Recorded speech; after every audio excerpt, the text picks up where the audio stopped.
2 Korintiërs 13 vers 5. Ondersoek julleself of julle in die geloof is. Stel julleself op die proef. Of is julle nie seker van julleself dat Christus Jesus in julle is nie? As julle ten minste nie verwerplik is nie. Die ware soekers na God en veral die seuns is nie onseker nie, maar loop oor van geloofsversekering dat Christus Jesus leef in hulle, net soos Jesus in die Vader is en die Vader in Jesus.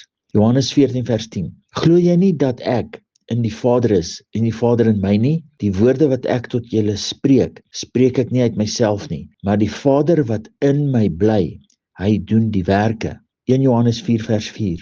Julle is uit God, my kinders, en het hulle oorwin, omdat hy wat in julle is, groter is as hy wat in die wêreld is. 1 Petrus 1 vers 23. Want julle is wedergebore nie uit verganklike saad nie, maar uit onverganklike, deur die lewende woord van God, wat tot in ewigheid bly.